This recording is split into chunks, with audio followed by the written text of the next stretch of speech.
Pedigree analysis क्यों? अभी तो एक टॉपिक बाकी है, क्रोमोसोमल एबरेशंस।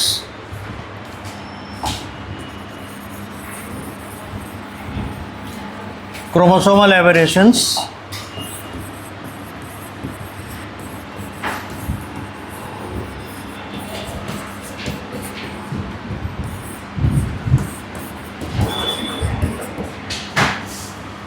और तब पेडिग्री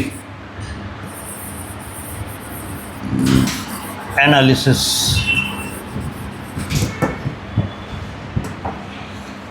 देखिए, एक तो देखिए जो ऐसे डिसऑर्डर्स हैं जो इनहेरिट हो रहे हैं, ठीक है, अब वो ऑटोसोम पर आ गए, एलील के फॉर्म में आगे के जनरेशन में जा रहे हैं, या फिर एक्स क्रोमोसोम पर आ गए एलील के फॉर्म में आगे के जनरेशन में जा रहे हैं, ठीक है, ये हो गया इनहेरिटेबल।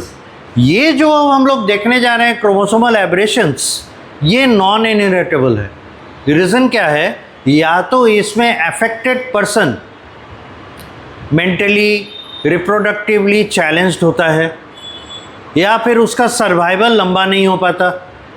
तो इन एनी केस, इन दोनों ही कंडीशन में ये चीज़ आगे के जनरेशन में कैरी ओवर नहीं होता।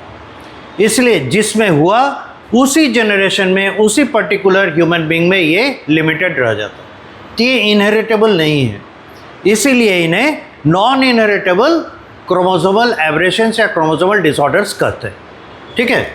ये हो गए नॉन इनहेरिटेबल क्रोमोसोमल डिसऑर्डर्स।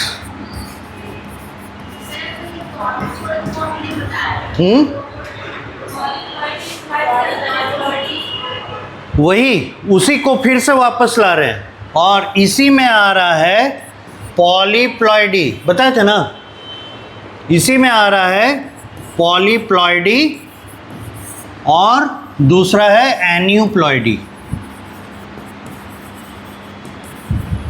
तो पॉलीप्लॉइडी में आप लोग को समझा कर क्या भेजे थे कि एनिमल इसको तो सस्टेन करता ही नहीं है, यानी जाइगोट फॉर्मेशन के दौरान अगर किसी कारण से गलती से पॉलीप्लॉइडी हो गया, 2n के जगह 3n बन गया, 4n बन गया, वो हो सकता है कुछ नंबर ऑफ सेल डिवीज़न कर ले, उसके बाद वो ऐसा बर्थ डिफेक्ट डेवलप करेगा कि वो बेबी एबॉर्ट हो जाएगा, तो सर्वाइव नहीं करेगा। हाँ, प्लांट टॉलरेट कर लेते हैं, और इसका सबसे बड़ा सबूत है, सबसे बड़ा प्रमाण है व्हीट, ब्रेड व्हीट।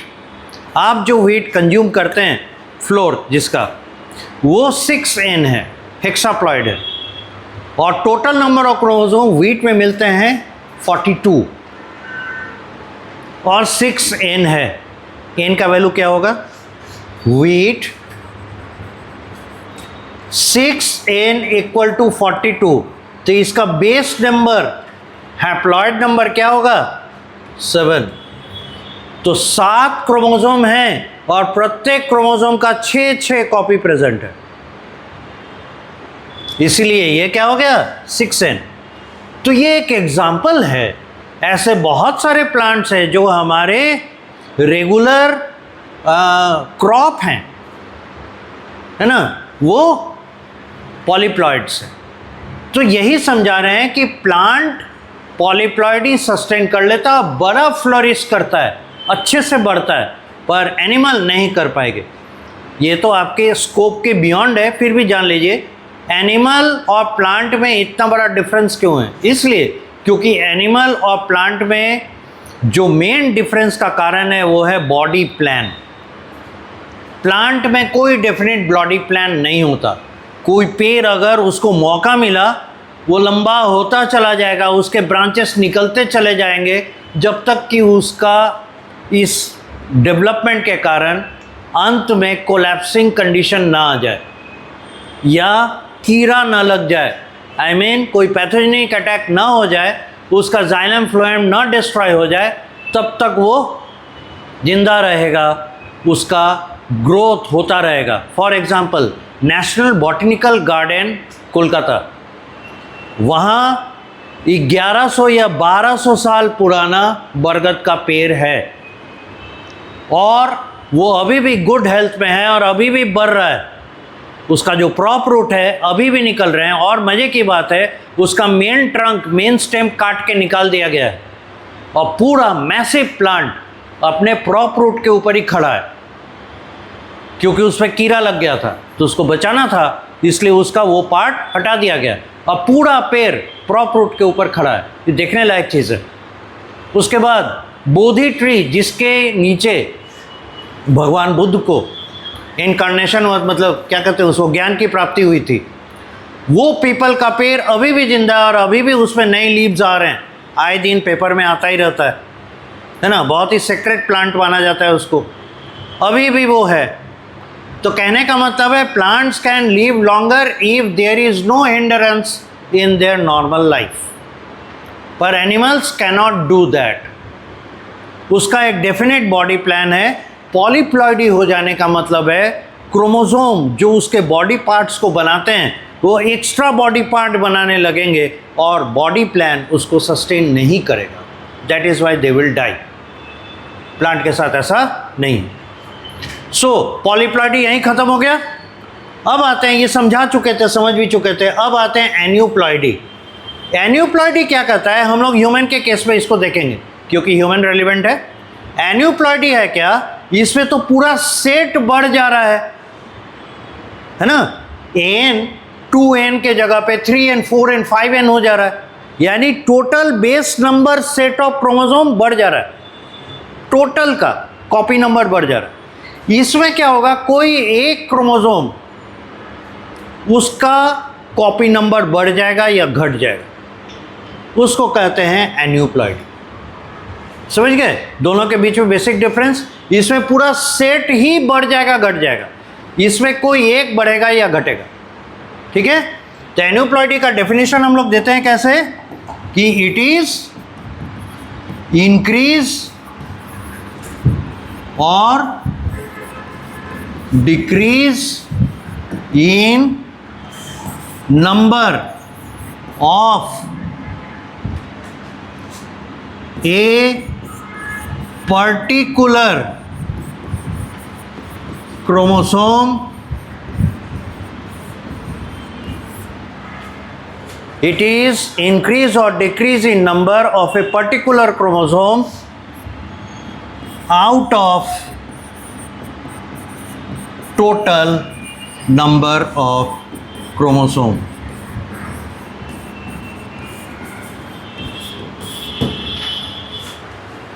ठीक है, नोट कर लीजिए।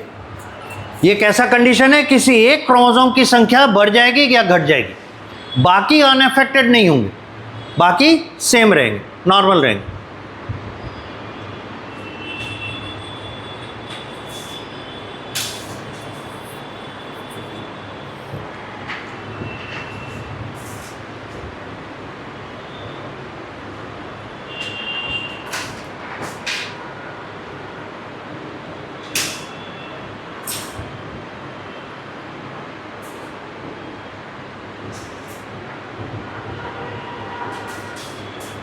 हो गया, हो चुका। अब देखिए इसको पॉइंट नंबर ए कर दीजिए, पॉइंट नंबर बी में आइए। पॉइंट नंबर बी में कहता है क्या, अब कंडीशन है, यदि किसी पर्टिकुलर क्रोमोसोम का एक कॉपी बढ़ गया, if one copy of a particular chromosome if increases, अगर बढ़ जाता है तो इसको जानते हैं क्या कहते हैं, इसके लिए टर्म यूज होता है ट्राइसोमी।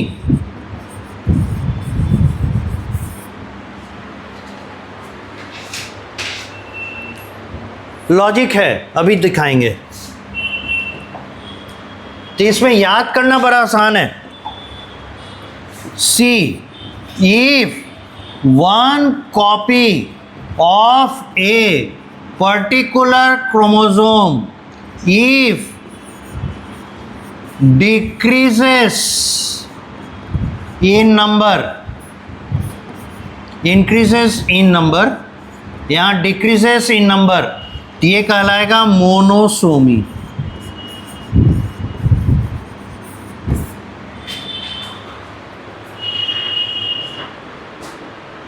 नोट कर लीजिए। अब फिर इसको देखिए कितने अच्छे से हम लोग समझ जाएंगे। हाँ, आएंगे केस डेवलपमेंट, केस डिस्कशन में, केस डिस्कशन में आएंगे, अभी नहीं, अभी पहले इस बात को समझेंगे, उसके बाद केस डिस्कशन में आएंगे। Down syndrome is not trisomy. Trisomy has an example of down syndrome. ये बात समझिए, ठीक है। ये उसी तरह की बात है, all enzymes are proteins but all proteins are not enzymes. All enzymes are proteins, जितने भी एंजाइम हैं सभी प्रोटीन होते हैं, एक को छोड़ के। इसलिए कहा जाता है सभी एंजाइम्स प्रोटीन है, लेकिन दुनिया के सभी प्रोटीन एंजाइम नहीं होते। जैसे हमारा मसल, ये एंजाइम थोड़े ना। हमारे आई में प्रोटीन है, लेंस हमारा प्रोटीन का बना है, क्या ये एंजाइम है? नहीं। तो उसी तरह की बात है, डाउन सिंड्रोम एक एग्जाम्पल है, ठीक है। तो पहले इसको समझे ये कहना क्या चाह रहा है। देखिए, हम लोग ह्यूमन में हर क्रोमोसोम का 2 कॉपीज है, हर क्रोमोसोम का 2 कॉपी है, तभी ना डिप्लॉयड है। अगर मान लेते हैं किसी में क्रोमोसोम नंबर 1 का 1 कॉपी बढ़ गया, बाकी सब ठीक है, तो क्रोमोसोम नंबर 1 में अब कितने क्रोमोसोम दिखेंगे? क्रोमोसोम नंबर 1 के 3 दिखेंगे, 2 तो ऑलरेडी था, 1 बढ़ गया, तो वो क्रोमोसोम 3 हो गया, इसीलिए नाम पड़ा ट्राइसोमी। अब पलट दीजिए, 1 घटा दीजिए, पहला क्रोमोसोम का 1 कॉपी, कितना बचा? 1 बचा। भाई डिप्लॉयड है, 2 कॉपी था, 1 हटा दिए, कितना बचा? 1 के लिए क्या यूज होता है? अब समझ गए ट्राइसोमी मोनोसोमी क्या है। अब देखिए आगे बढ़ते हैं, यहां तक क्लियर है ना ट्राइसोमी मोनोसोमी। अब ट्राइसोमी मोनोसोमी दोनों ही ऑटोसोम और एक्स क्रोमोसोम दोनों के लिए हो सकता है। Got it? तो हम लोग पॉइंट नंबर कितना दें? एन्यूप्लॉइडी में ही चल रहे हैं। Point number D, trisomy and monosomy can occur for both autosome and sex chromosome.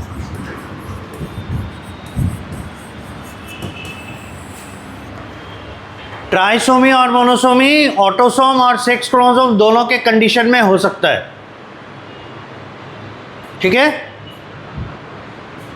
अब देखिए एग्जाम्पल, ट्राइसोमी मतलब कोई एक क्रोमोसोम की संख्या बढ़ गई। फॉर ऑटोसोम,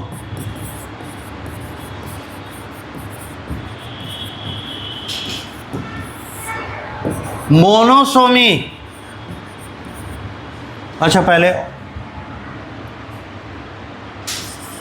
ओके,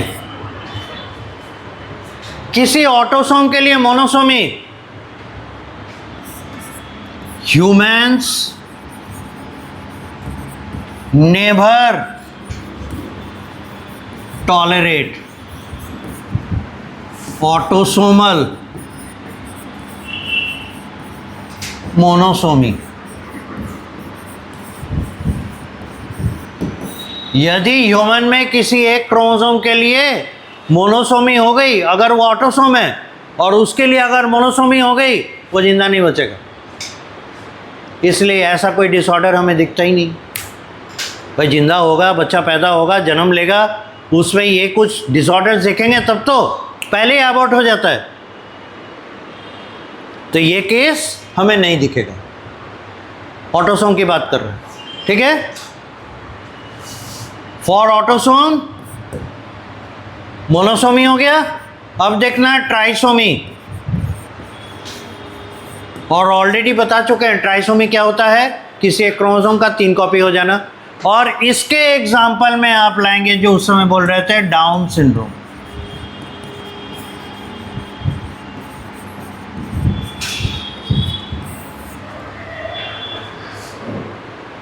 यह है डाउन सिंड्रोम। और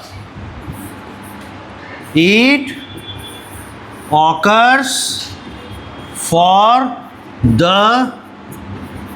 21st नंबर ऑफ क्रोमोसोम। तो ऐसे व्यक्ति का, ऐसे बच्चे का 21वां क्रोमोसोम 3 कॉपी होगा। ट्राई है ना, तो 2 के बजाय 3 हो जाएगा, बाकी सारे डबल डबल रहेंगे।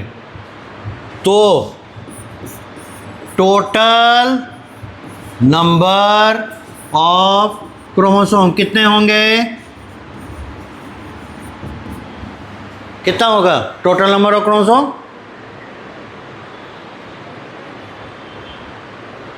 अरे तेज बोलिए, मेरा कान उतना भयानक नहीं है कि विस्पर साउंड सुन ले। कितना होगा? अरे एक बढ़ गया, गिनने में नहीं आ रहा है। 47। तेज बोलिए ना भाई, क्या होगा, ज़्यादा से ज़्यादा गलती ही ना होगा, सुधार लेंगे। इसमें इतना शाई क्यों है? तो टोटल नंबर ऑफ क्रोमोसोम कितना हो जाएगा? 47। लेकिन हम लोग ना 47 लिखेंगे नहीं, ठीक है। हम लोग 47 डायरेक्ट नहीं लिखते। तरीका क्या है, हमें दिखाना है ट्राइसोमी ना, ये तो एबनॉर्मल है, इसलिए कैसे लिखेंगे? 46 के 46 इंटैक्ट क्रोमोसोम तो है ना, +1। ये तरीका है ट्राइसोमी लिखने का। मतलब उसके पास किसी एक क्रोमोसोम का एक कॉपी एक्स्ट्रा है। तो इसी तरह से इमेजिन कीजिए, अगर क्रोमोसोम नंबर 22 का भी एक कॉपी एक्स्ट्रा हो जाए तो क्या कहेंगे? उसको कहेंगे डबल ट्राइसोमी। 2 क्रोमोसोम के लिए ट्रिपल कॉपी है, ठीक है। तो उसको हम लोग कहेंगे डबल ट्राइसोमी। और डबल ट्राइसोमी को कैसे दिखाएंगे? 46 + 2 नहीं, 46 + 1 + 1। ये बताने के लिए देखिए, ये जो एक +1 दिए है ना, ये 21वां के लिए है, ये +1 दिए ना, ये 22वां के लिए, for example.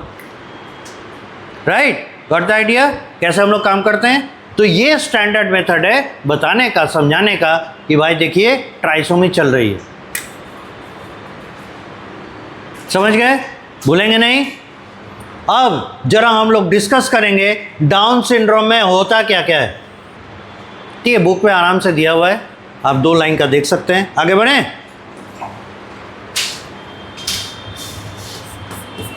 The affected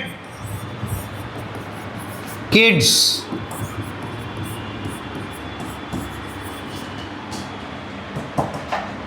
have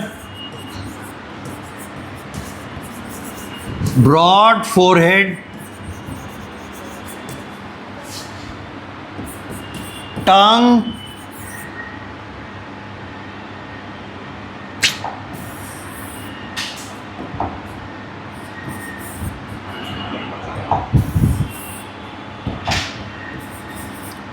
tongue,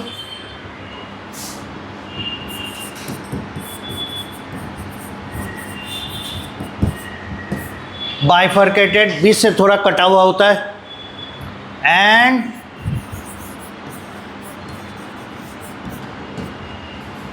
don't remain inside closed mouth, rather always hangs outside. इनकी जीभ थोड़ी सी लंबी लगती है, मुंह के जो मतलब माउथ कैविटी से थोड़ा सा बड़ा होता है। उसका कारण है माउथ छोटा हो जाता है, ठीक से डेवलप नहीं कर पाता। इस वजह से माउथ कैविटी, ओरल कैविटी से जीभ तो अपना नॉर्मल लंबाई लेकर आया है, माउथ कैविटी छोटा है, इसमें जीभ क्या करे, इसलिए वो हमेशा प्रोजेक्ट आउट रहता है, प्रोजेक्टेड आउटसाइड। तो बच्चे हमेशा जीभ बाहर निकाले हुए मिलेंगे, ऐसा दिखता है। ये इसका कैरेक्टरिस्टिक फीचर। इसके अलावा क्या होता है, mental रिटार्डेडनेस,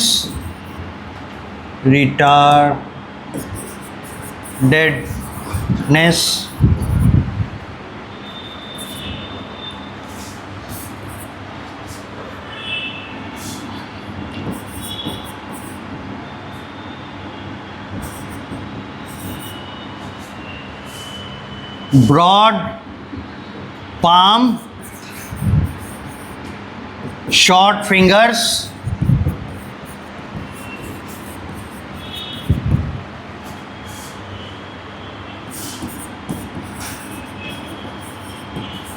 learning capacity very poor,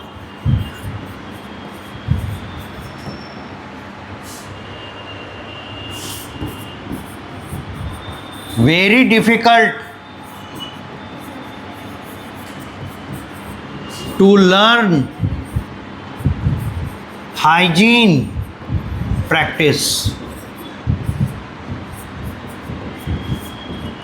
ऐसे बच्चों का रखरखाव बड़ा मुश्किल होता है। इन्हें बहुत मेहनत से और बहुत मुश्किल से स्पेशल स्कूल्स में ले जाकर उन्हें सिखाना पड़ता है पर्सनल हाइजीन, पर्सनल केयर कैसे करना है ना। पेरेंट्स के बस की बात नहीं हो पाती है, वो जब तक स्पेशल ट्रेनिंग नहीं लेते वो इनका केयर नहीं कर पाते। डाउन सिंड्रोम में और भी बहुत सारी चीज़ें हैं, ये स्पेसिफिक हैं, ये बड़े आइडेंटिफाइंग फीचर हैं, बड़े आसानी से दिख जाएंगे। अगर ऐसे बच्चे आपको मिले तो आप पहचान सकते हैं कि इसे इस तरह की बीमारी है। And this is happening because there is an extra copy of 21st chromosome. This is down syndrome. तो ये ज़्यादा लंबा जीवन नहीं जी पाते, है ना, क्योंकि बहुत ज़्यादा असिस्टेंस की ज़रूरत होती है और रिप्रोडक्टिव एज जाने के बावजूद इनका बॉडी उतना मैच्योर नहीं करता, इसलिए ये कंडीशन आगे के जनरेशन में कैरी ऑन नहीं होती। ठीक है, आगे बढ़े।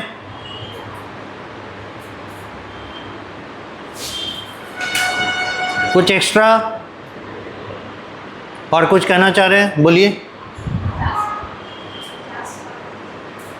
अच्छा,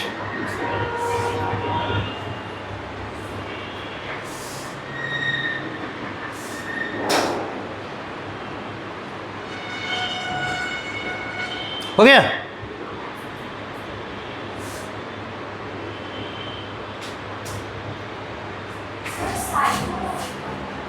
साइकोमोटर,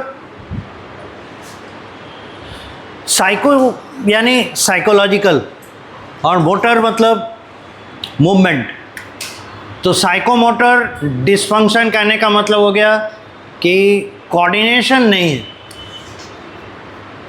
साइकोमोटर यानी कोऑर्डिनेशन में गड़बड़ी।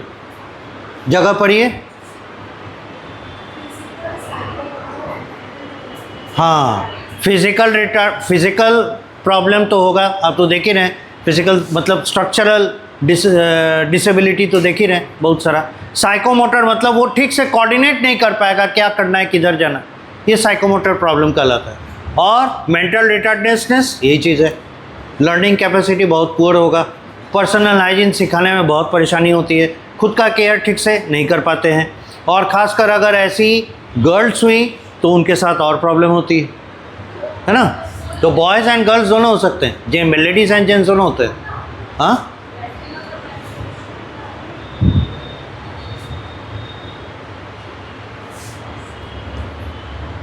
ये रिप्रोडक्टिव कैपेबिलिटी पुअर होता है, नहीं कर सकते हैं ये, इसके बारे में बहुत डिटेल नहीं पता है। लेकिन जेनाइटल एरिया इन्फेक्शन है ना, फीमेल में ज़्यादा अटैक करता है कंपेरेटिवली मेल के। पर्सनल हाइजीन अगर ठीक नहीं रहा तो उस पॉइंट ऑफ व्यू से अब देखिए,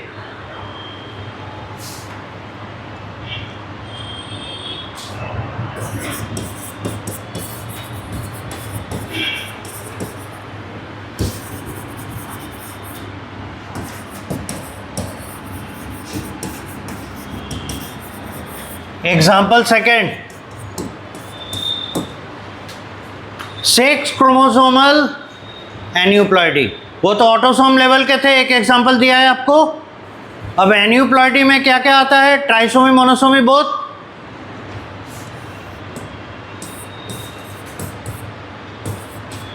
ट्राइसोमी। तो ट्राइसोमी में क्या होगा? 44 ऑटोसोम्स ठीक ठाक होंगे,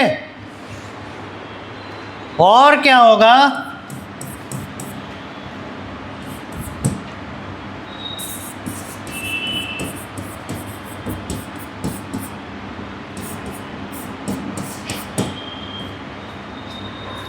एक एक्स्ट्रा कॉपी ऑफ एक्स दिखाई पड़ेगा। तो ये और ये दोनों कंडीशन अपीयर हो सकते हैं। ये कहलाता है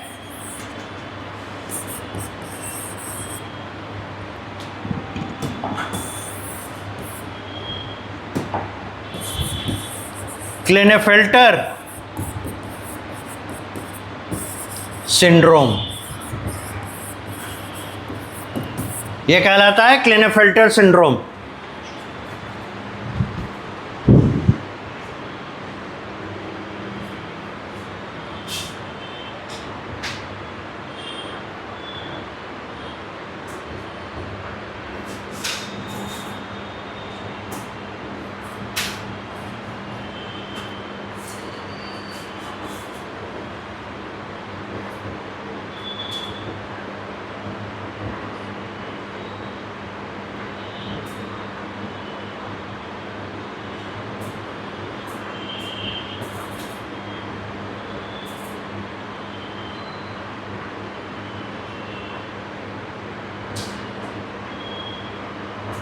हो गया? तो क्लेनेफेल्टर सिंड्रोम दो तरह के हो सकते हैं, ये फीमेल को भी अफेक्ट कर सकता है, मेल को भी अफेक्ट कर सकता है। तो ये देख रहे हैं ना, एक्स और एक्स, ये तो फीमेल होंगी, इसको अगर एक एक्स्ट्रा कॉपी मिला हुआ है एक्स, इसे कहते हैं super female.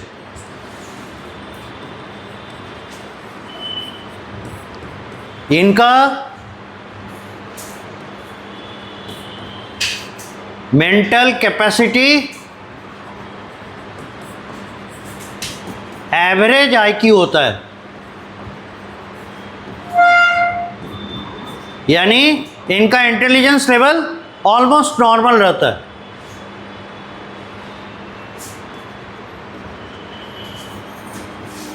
Reproductive capacity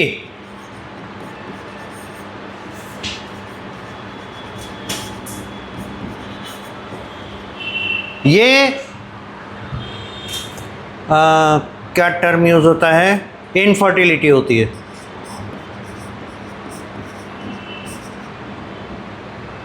infertility because ovary improper. अगर ओवरी ठीक से काम नहीं करेगा तो reproductive rest of the organs ठीक से डेवलप नहीं करेंगे, क्योंकि जो गोनेडल हार्मोन्स हैं वो ठीक से काम नहीं करेंगे। So that is why they can live almost normal life without reproductive capability. तो Klinefelter syndrome affecting the females is like this. ठीक है? Now come to this Klinefelter syndrome affecting males. These males are called Enunch.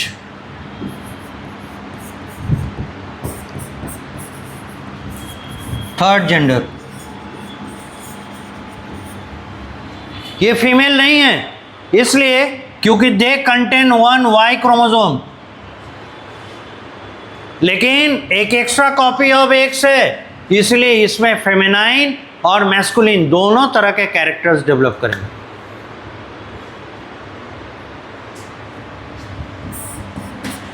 They develop feminine and masculine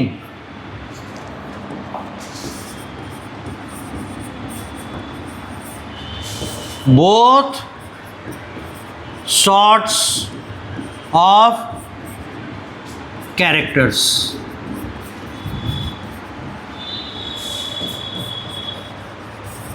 They will have improper testicles, यानी ये spermatozoa producing structure नहीं होंगे। They will have improper testicles with male genitalia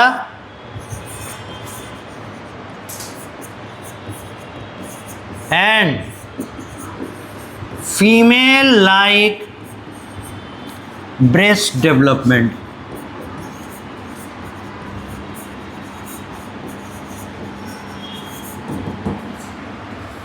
This will happen to these males. That is why they are called as third gender or Anuj.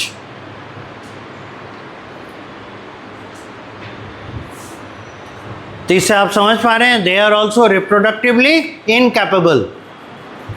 इसीलिए कहा, आप जो अभी aneuploidy या पॉलीप्लॉइडी देख रहे हैं, ये क्रोमोसोमल एबरेशंस, ये भले इससे affected individuals reproductive age cross कर जाएं, but they can not reproduce, that is why this condition can not go on to the next generation. इसलिए ये इनहेरिटेबल कंडीशन नहीं है। आई बात समझ में?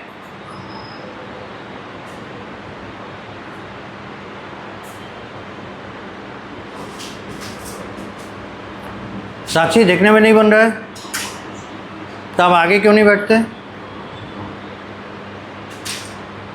कम फॉरवर्ड, आगे से ज़्यादा अच्छा दिखेगा।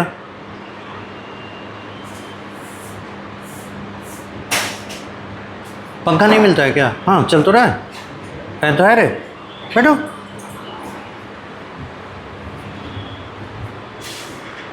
हो गया?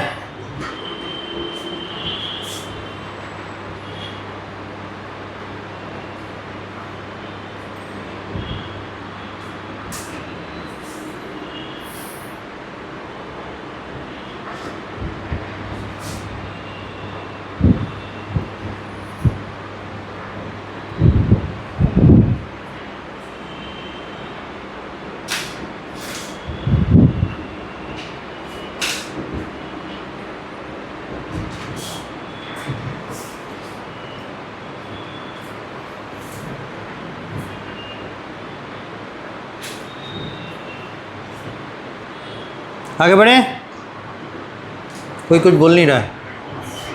हो गया लिखना? तो हम लोग किसको डिस्कस किए? देखिए, तो ट्राइसोमी डिस्कस हुआ। अब क्या बच रहा है? एक्स क्रोमोसोम का मोनोसोम।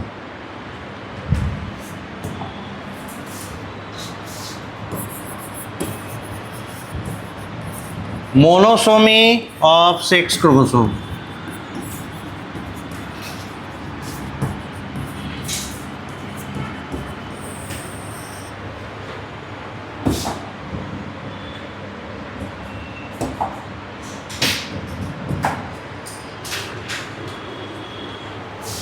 अच्छा, एक चीज़ और यहाँ पे देखें है ना, इसको हम लोग अगर टोटल नंबर ऑफ क्रोमोसोम लिखना चाहेंगे तो कैसे लिखेंगे? 44 plus XX and an extra X। 44 plus XY and extra X। उसी तर्ज पर यहाँ हम लोग क्या दिखाएंगे? मोनोसोमी इन सेक्स क्रोमोसोम में 44 प्लस X। आपको क्या लगता है 44 प्लस Y होगा या नहीं होगा?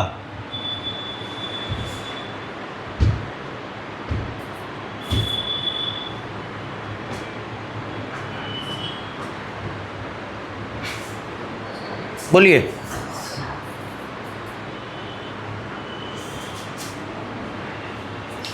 यहां ये सोच के बताना है 44 प्लस X तो दिख रहा है, होता है, प्लस 44 प्लस Y क्यों नहीं होगा?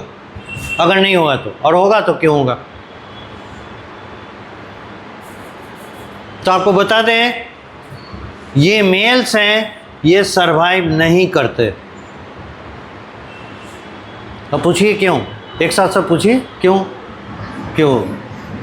आप खुद इसका जवाब दे सकते हैं। देखिए, तो मेल्स के लिए X chromosome already single copy में होता है ना, और अगर वो X क्रोमोसोम भी नहीं रहे तो वो सर्वाइव इसलिए नहीं करेगा कि अकेले X क्रोमोसोम पे लिस्ट नंबर ऑफ जीन्स 238 के आसपास 239 जीन्स होते हैं।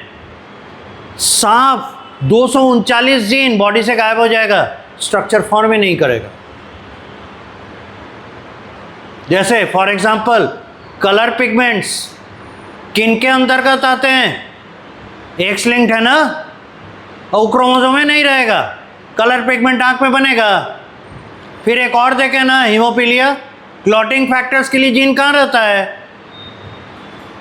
एक्स क्रोमोसोम पे। अब वो भी नहीं रहा। ऐसे ऐसे कितने सारे डिफेक्ट्स झेलेगा? Not possible.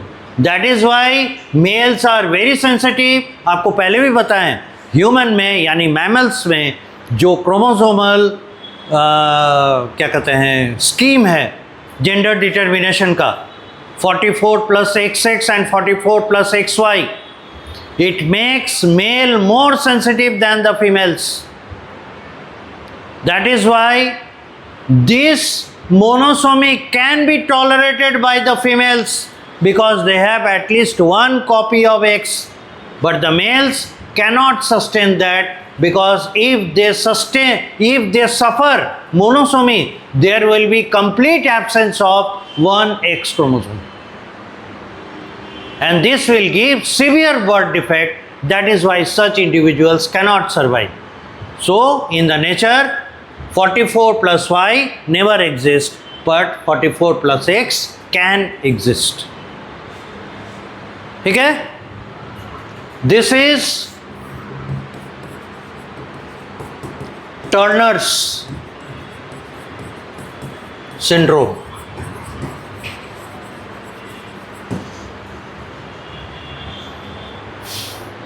नोट कर लीजिए।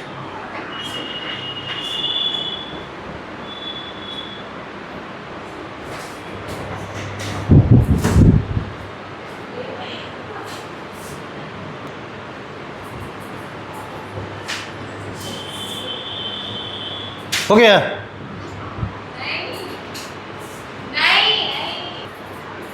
आगे बढ़ते हैं।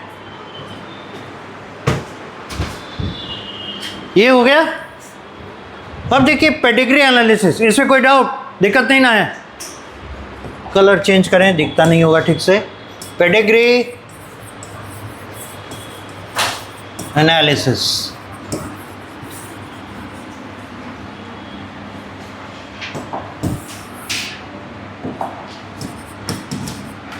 पेडिग्री एनालिसिस मतलब हो गया क्या? पहले पेडिग्री तो बना लीजिए तब एनालिसिस करेंगे।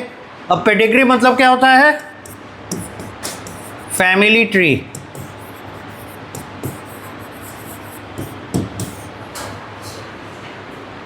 पर फैमिली ट्री किसी पर्टिकुलर कैरेक्टर, किसी पर्टिकुलर ट्रेट के लिए। Family tree for a particular trait. अब इसमें क्या है, आपको बताया ना, फॉर्मुलेशन करना प्रॉब्लम का, जेनेटिक्स के जितने प्रॉब्लम्स आते हैं उसको फॉर्मुलेशन करना। तो ये भी सिखाएगा प्रॉब्लम फॉर्मुलेशन करने के लिए, लेकिन इसके कुछ नोटेशंस हैं। जिन्हें हमें याद रखना है, राइट। नोटेशंस,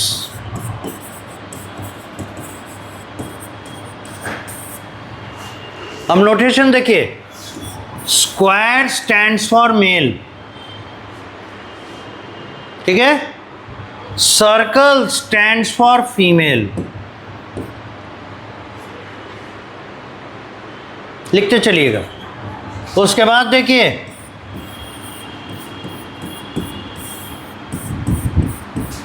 ये है अफेक्टेड,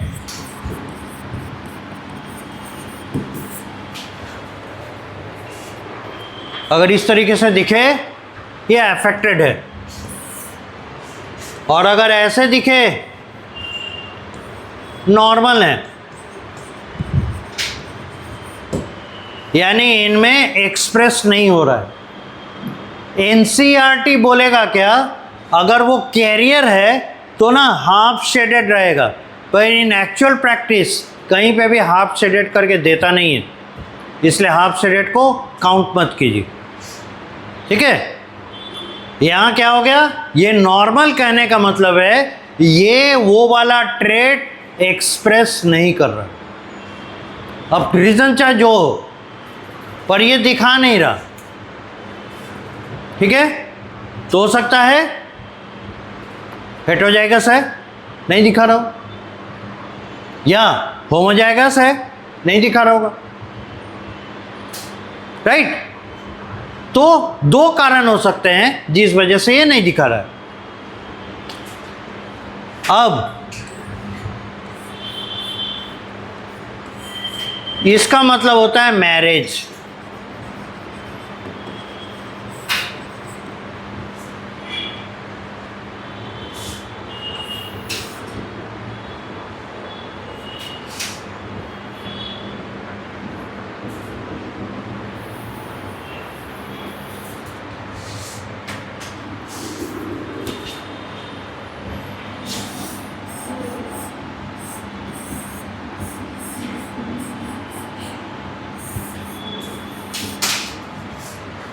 ये हो गया फादर, ये है मदर, ये है डॉटर, ये है son, and this is a small family tree.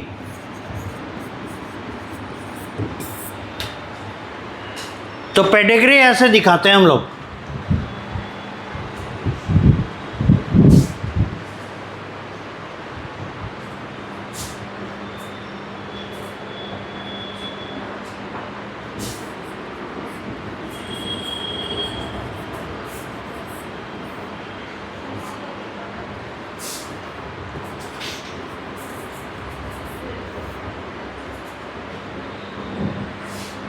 ये शेडेड है, इसका मतलब अफेक्टेड है, ये अनशेडेड है, इसका मतलब नॉर्मल है।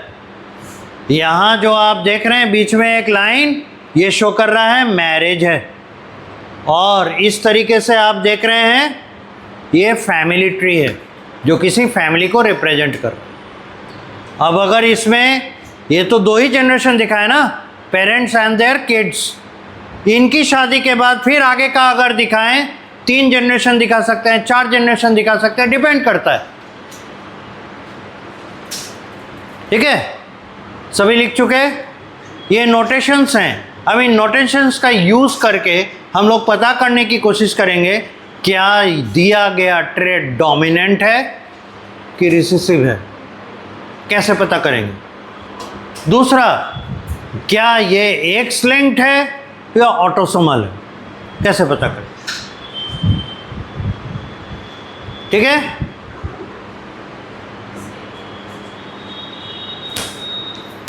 हो गया, आगे बढ़े।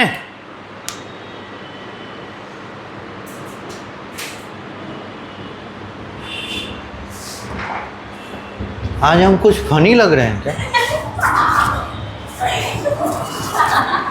ठीक। पैसा वैसा तो गिर नहीं रहा, फिर काहे हंस रहे हैं भाई, समझ में नहीं आ। पहले सस्ती के बुक ड्रीम में फोटो चिपकाया था हम लोग कोई नहीं या अब देखिए,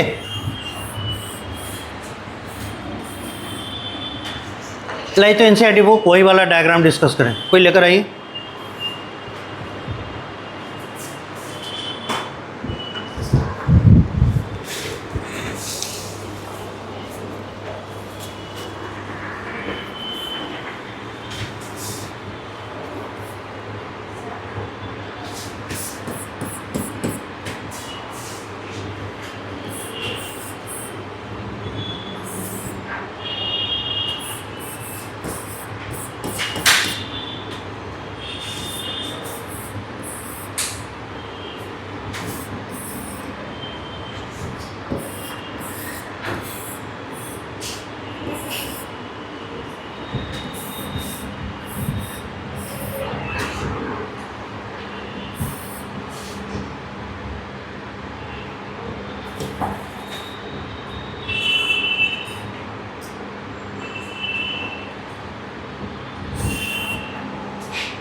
ये एक एग्जाम्पल दिया है, देखिए।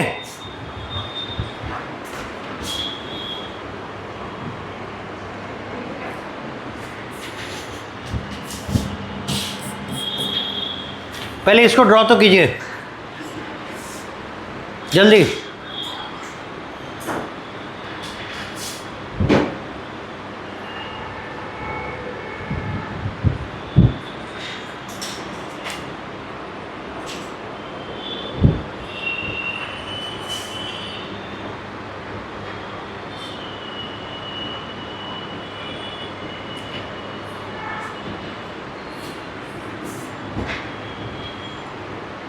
थोड़ा सा टेढ़ा बेढ़ा होगा, कोई दिक्कत नहीं है, मेन कॉन्सेप्ट समझना है।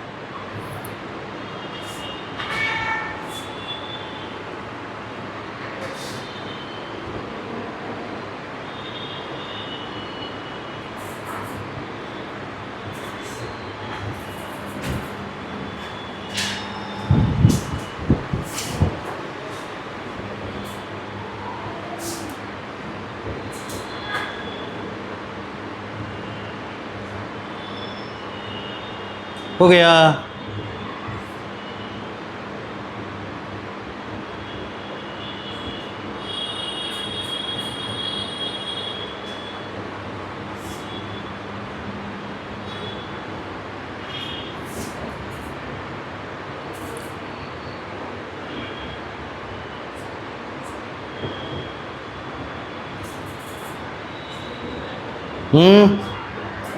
ऐसे ही उसका देर लग रहा है, आप और गप करके और टाइम बढ़ा दे रहे हैं।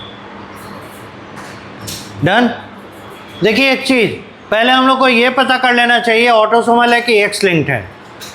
अगर एक्स लिंक्ड होगा तो वो कैसा इनहेरिटेंस फॉलो करता है? Crisscross, father to daughter, mother to son. अगर फादर से सन में दिखता है जाता हुआ, या मदर से डॉटर में जाता हुआ दिख रहा है, तो हम लोग इसको क्या कहेंगे? एक्स लिंक्ड नहीं। यहाँ देखिए मदर अफेक्टेड है, यहाँ सन और डॉटर दोनों अफेक्टेड हुआ, क्या कहेंगे? एक्स लिंक्ड नहीं लग रहा है। आगे भी देखिए, मदर अफेक्टेड है, डॉटर अफेक्टेड है, ऑटोसोमल हो सकता है, एक्स लिंक्ड नहीं। डिटरमिन्ड हो गया, ठीक है। तो बड़ा आसान तरीका है, ऑटोसोमल है कि एक्स लिंक्ड है पता करने का। आपको देखना होगा इनहेरिटेंस में मदर टू सन जा रहा है कि नहीं, एंड फादर टू डॉटर जा रहा है कि नहीं। अगर मदर टू सन या फादर टू डॉटर नहीं जा रहा है, इसका मतलब ये एक्स लिंक्ड इनहेरिटेंस नहीं है। ये कैसा होगा? ऑटोसोमल। ये पता चल गया यहाँ से ऑटोसोमल है,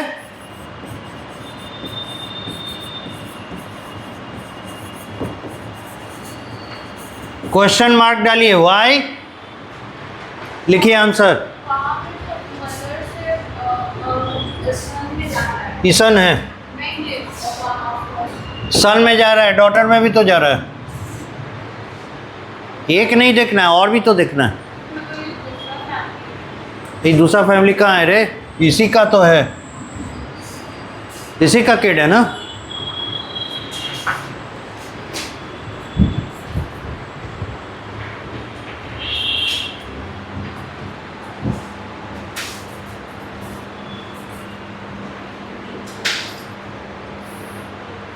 हो गया, ऑटोसोमल है। क्यों लिखे इसको? लिखिए,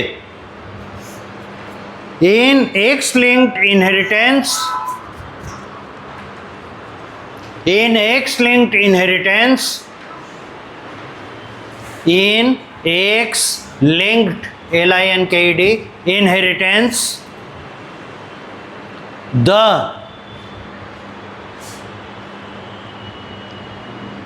criss-cross inheritance is seen. The criss-cross inheritance, criss-cross, CRISS, criss, CROSS, cross, criss-cross inheritance is seen.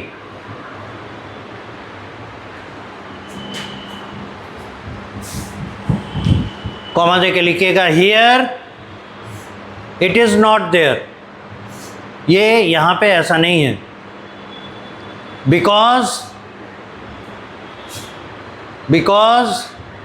mother is passing the inheritance, mother is passing the trait, not the inheritance, mother is passing the trait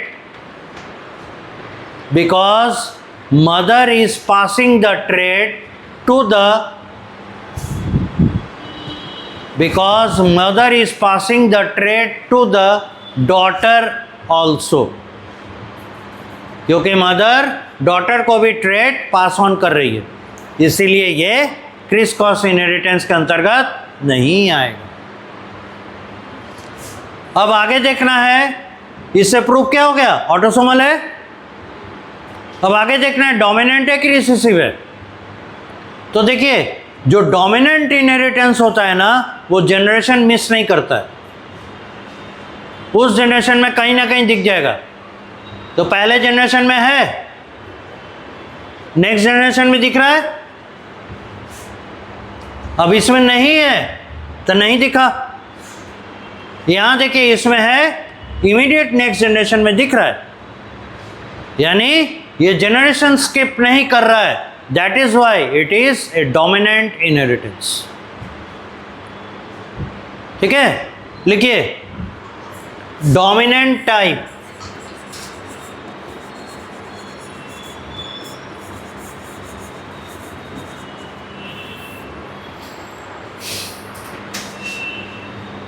Why?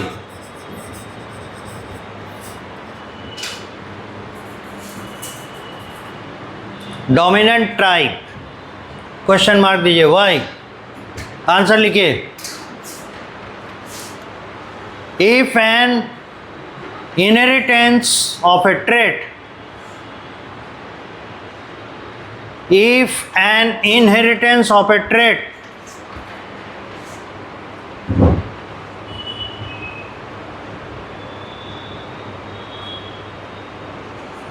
if an inheritance of a trait is if an inheritance of a trait is not missing generation, if an inheritance of a trait is not missing a generation, it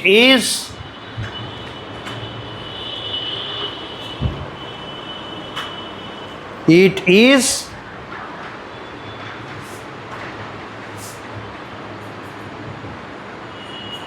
a dominant type. It is A dominant type, it is a dominant type. यहाँ देख लीजिए, इसीलिए dominant का है क्योंकि ये generation miss नहीं कर रहा, ठीक है। और रिसेसिव होता तो क्या होता, मिस करता। एक दूसरा पॉइंट लिखिए, in the recessive inheritance, in the recessive inheritance of a trait, in the recessive inheritance of a trait,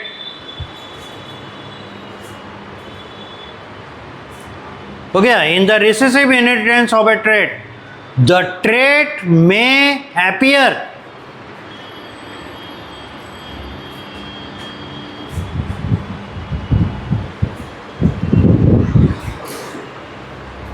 a trait may appear in the generation, a trait may appear in the generation although it was absent, although it was absent in the previous, although it was absent in the previous। ये recessive trait का एक interesting character है। यहाँ देखिए dominant वाले में यहाँ नहीं ना दिख रहा है, तो इसके प्रीवियस जनरेशन में है क्या, नहीं। अगर प्रीवियस जनरेशन में नहीं है और यहाँ दिख जाता, देन ये रिसेसिव ट्रेट हो सकता था, ठीक है। अब देखिए तो एक बात बताइए, tall and dwarf F1 generation में दिखता था, हाँ बोल रही हूँ, ड्वार्फिज्म नहीं ना दिखता था जी F1 में। मेंडलिज्म में टॉल क्रॉस ड्वार्फ जब होता था, ड्वार्फ क्या हो गया, रिसेसिव हुआ ना। F1 जनरेशन में ड्वार्फनेस दिखता है क्या, F2 में दिखता है ना। तो F1 वाला जिसमें ड्वार्फनेस नहीं है क्रॉस किया और F2 वाले में दिख रहा है, इसका मतलब क्या, रिसेसिव, कि प्रीवियस जनरेशन में नहीं है, सडनली अपीयर हो गया, रिसेसिवनेस। अब देखिए जो क्रॉसिंग पेरेंट है वो first generation F1, second generation F2, third generation. F1 में था, सॉरी F1 पेरेंट्स में था, F1 में नहीं है, F2 में फिर दिख रहा है, जनरेशन स्किप कर रहा है, तो ये किसका साइन होगा, रिसेसिवनेस का। समझ गए। अब आगे वाला देखिए,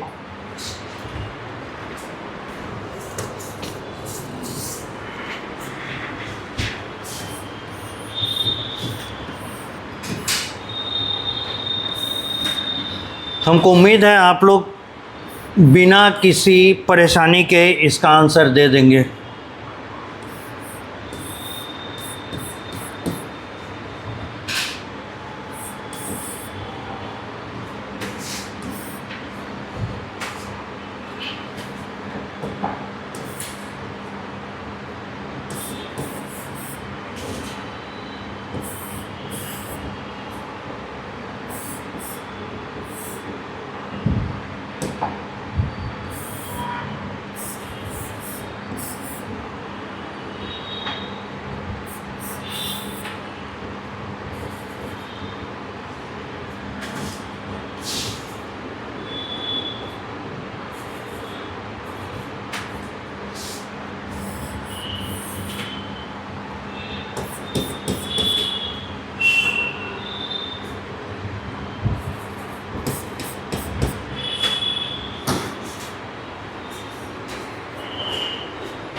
क्या लग रहा है,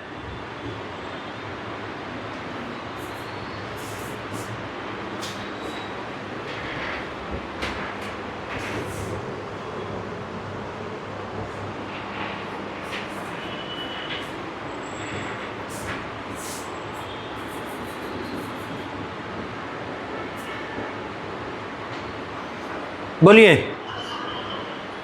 दो पॉइंट में सवाल है, एक है डिटरमिन कीजिए ऑटोसोमल है कि एक्स लिंक्ड है, दूसरा डोमिनेंट है कि रिसेसिव। दोनों में से जो आपको आसान लगता है वो बताइए।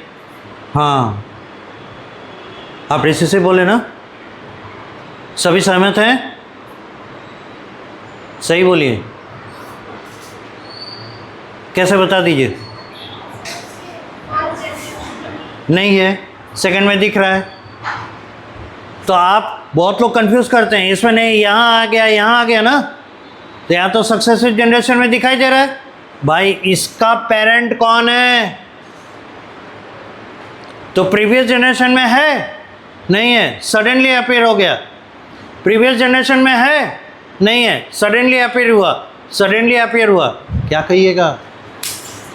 रिसेसिव। और क्रिस क्रॉस दिख रहा है क्या? तो इसलिए ये क्या होगा? ऑटोसोमल और रिसेसिव। ऐसे ही सिंपल क्वेश्चंस आते हैं। बन जाएगा पेडिग्री एनालिसिस से। पहले बड़ा टेढ़ी खीर लग रहा था, अब कुछ है? तो ध्यानपूर्वक मेरी बातों को सुनिएगा। क्वेश्चन का सॉल्यूशन ऐसे ही हो जाएगा। यहाँ भी सॉल्यूशन लिख के रखा हुआ है, ले जाइए बुक।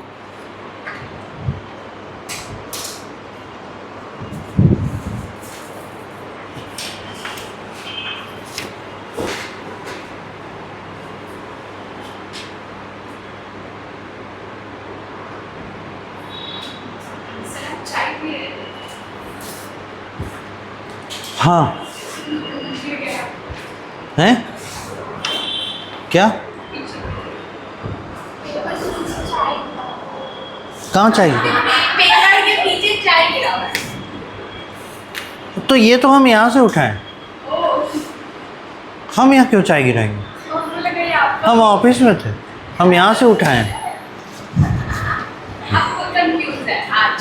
लगता है आज नहीं, हमको ऐसा लगा कि उस समय आप लोग जो हंस रहे थे, हो सकता है यहाँ कहीं दिख रहा हो धब्बा, तो हम देखे यहाँ तो धब्बा है नहीं। इंसान जब ज़्यादा खुश रहता है तो वो कंफ्यूज हो जाता है।